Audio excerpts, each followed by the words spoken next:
In the book of Revelation, chapter 19, verse 10, the last part, it says, the testimony of Jesus Christ is the spirit of prophecy. So there is 1/3 of the Bible that is called Bible prophecy. And Jesus Christ was the one who inspired every word of that, both in the Old and the New Testament, according to 1 Corinthians 10, verse 1-4.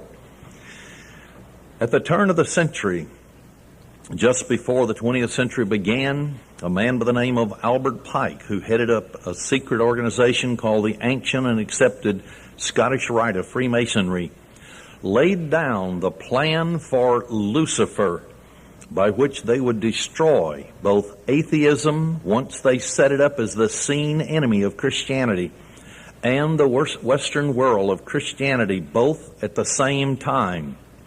He laid out in his plan how that Christianity, those who professed it, would be disillusioned by all the horror and the turmoil that they, the Illuminati, worshippers of Lucifer, would hoist upon the shoulders of the human race. He literally said that they would have revolutionary wars. It would come under the term communism once they band together all the nihilists and the atheists the world over, and the revolutionaries who were willing to destroy civilization and build a brand new one. Then he said there would be 2 world wars. Did we see 2 world wars in the 20th century?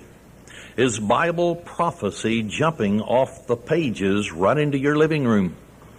Can you know and can you prove it beyond a shadow of a doubt that the person identified in Revelation chapter 13, verse 2, as the great dragon, Satan the devil, is behind the drive for a new world order that was mentioned 210 times by our former President George H.W. Bush?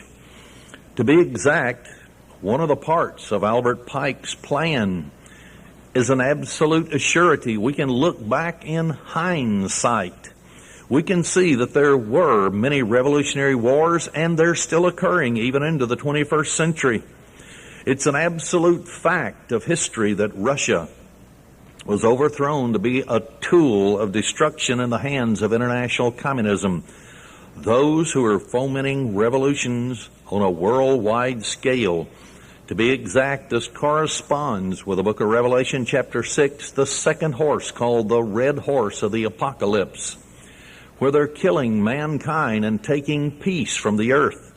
And this peace was to be taken from the earth in such great intensity that the human race would cry out for a world government, and then they would destroy atheism and Christianity and promote Lucifer as if he were God. The revolutions of the 20th century are normally called wars of liberation. Just one example is in the news, that was in the news as the new millennium began and we pushed toward the 21st century. It was called the Palestinian Liberation Organization in the Middle East, and it was led by Yasser Arafat. He has been in the hands of international communism, a tool for over 30 years. His job was to create intensified warlike efforts between the Palestinians and the Jews in the Middle East to prepare for instability and to start the Third World War. He's being used by internationalists called the Illuminati to stir up trouble and keep the Middle East unstable in preparation for war. Africa, from the end of World War II until the very present in the 21st century, has always been a hotbed of communist revolutionary activities. Nation after nation on that continent has fallen into the hands of communism. Didn't Jesus say in Matthew 24, verse 7 and 8, that nation would rise against nation? There would be wars and rumors of wars? It's all happened. It was prophesied by Jesus, the Christ of Almighty God. The greatest catch of all was the sanctions of the United Nations organization led by the United States State Department against the independent nation, the Union of South Africa. They were not under the control of the international bankers. There was no central government, so the international bankers at the hands of Lucifer had control of that nation. Therefore, they were targeted for overthrow. A man by the name of Nelson Mandela had been convicted in a court of law with letters with his own signature as evidence that the very purpose for the National African Congress was to overthrow South Africa for communism.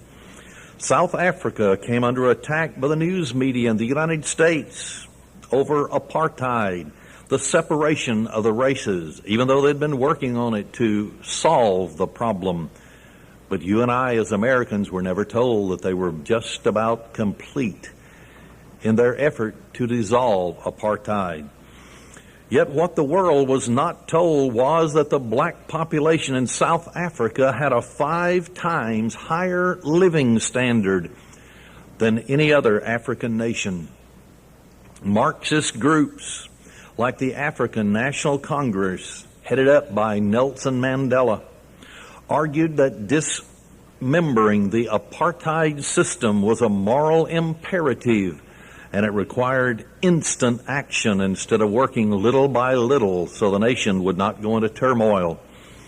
As a direct result of the assault by the news media in America and the sanctions against South Africa by the United Nations and the United States, it finally succumbed and fell into the international communist orbit.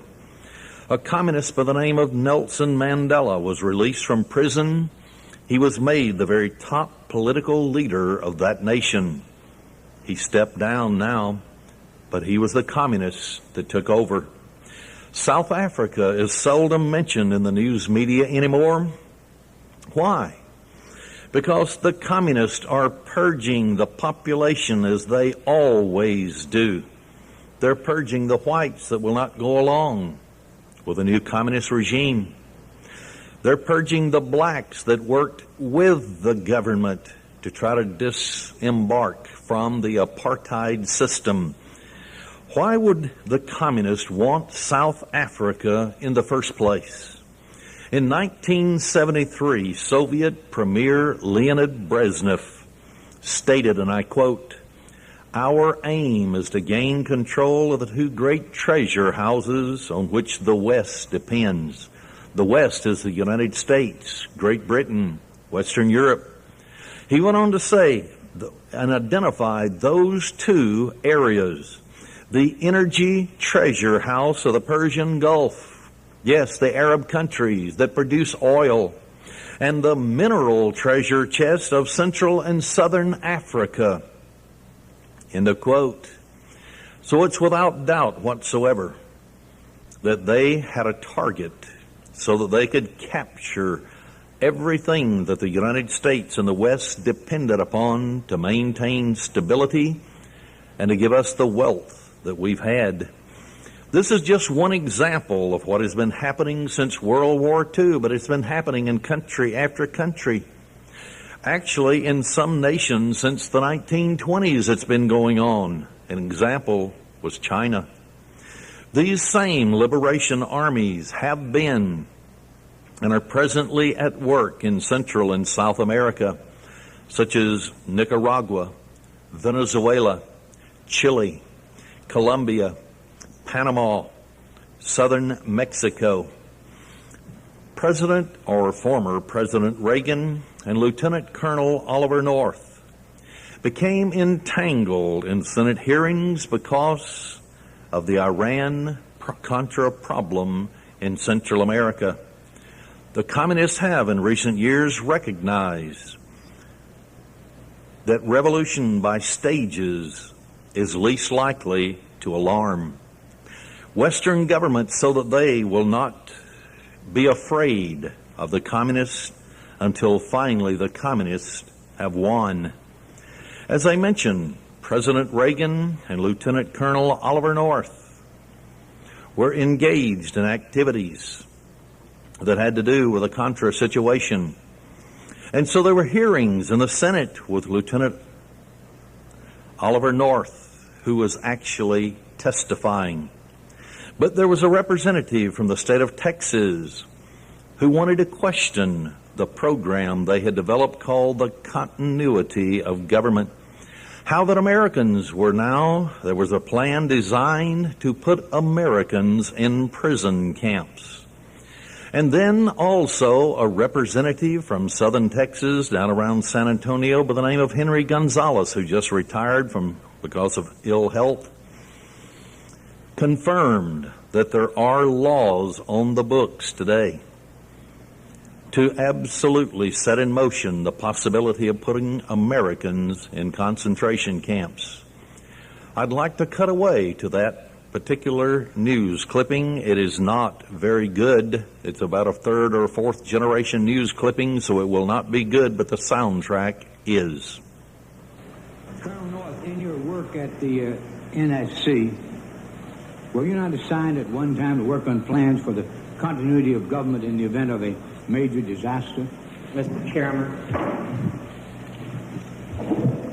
I believe that question touches upon a highly sensitive and classified area, so may I request that you not touch upon that, sir?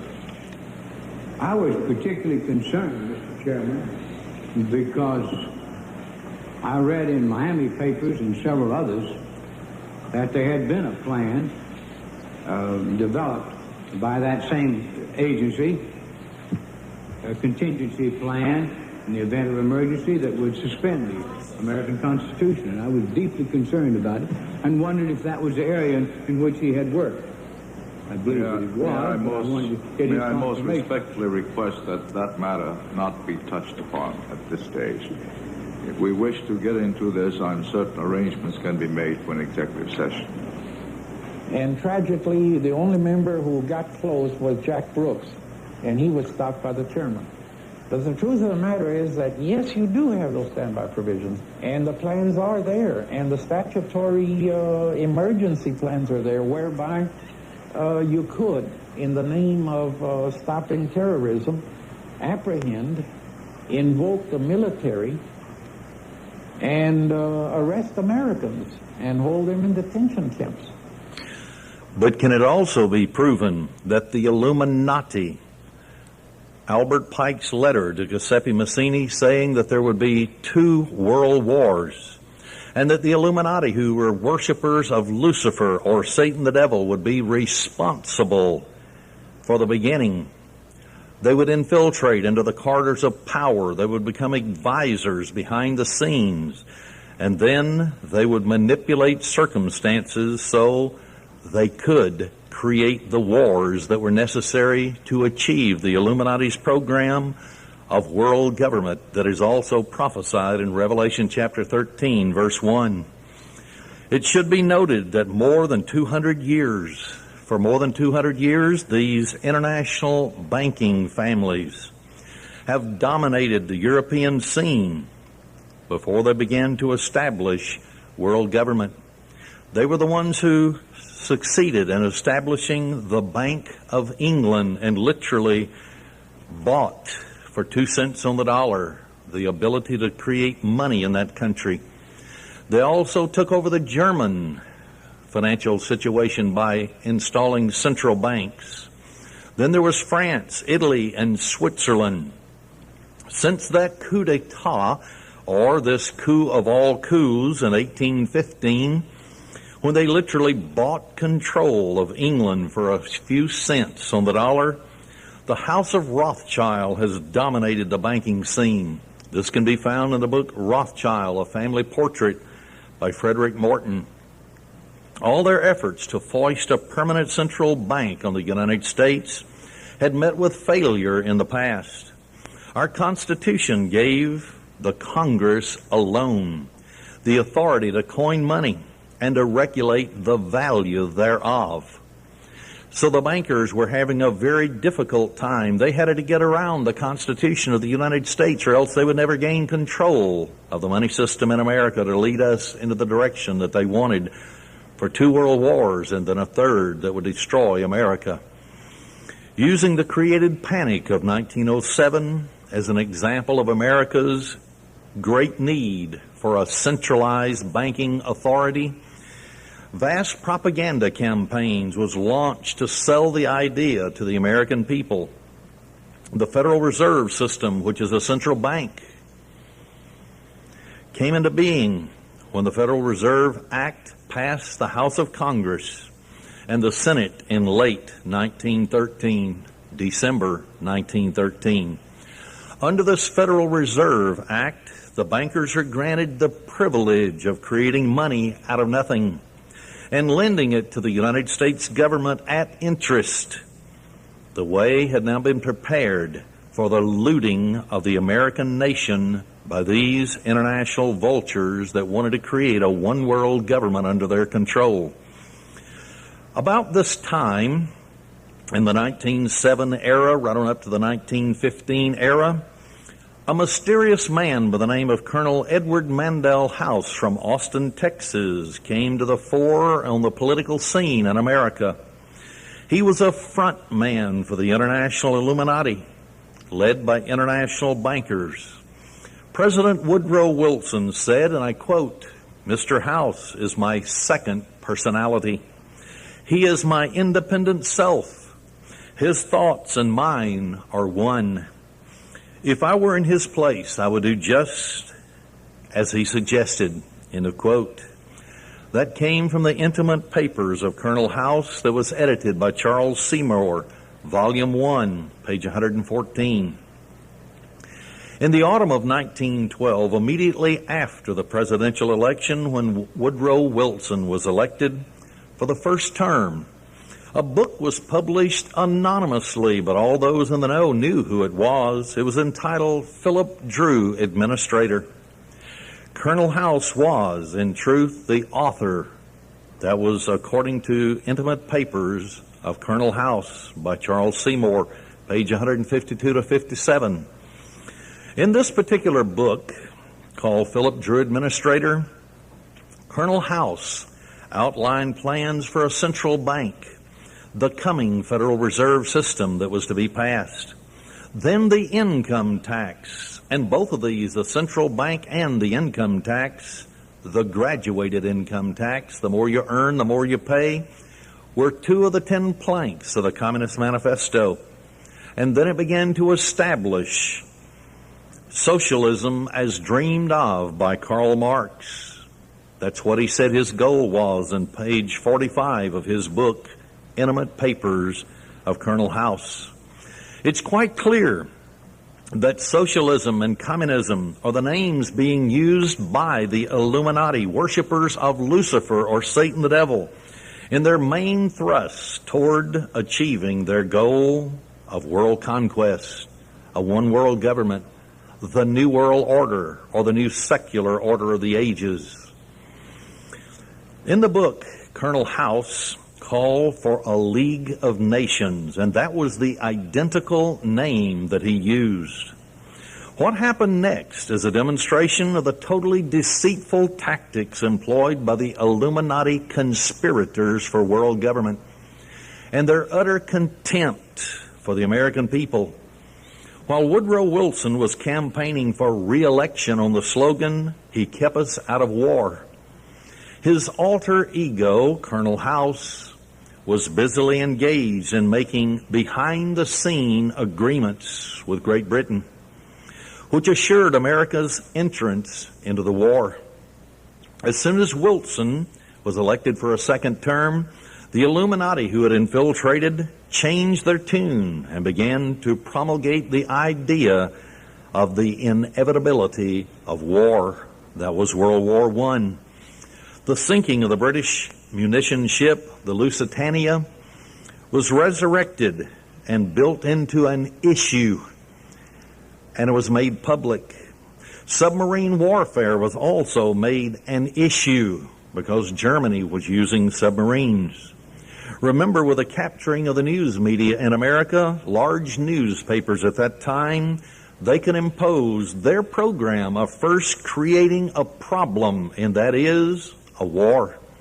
Secondly, advertise the problem widely to make it believable by anyone who read it and make it acceptable to the American public. Thirdly, they would provide the solution to the problem.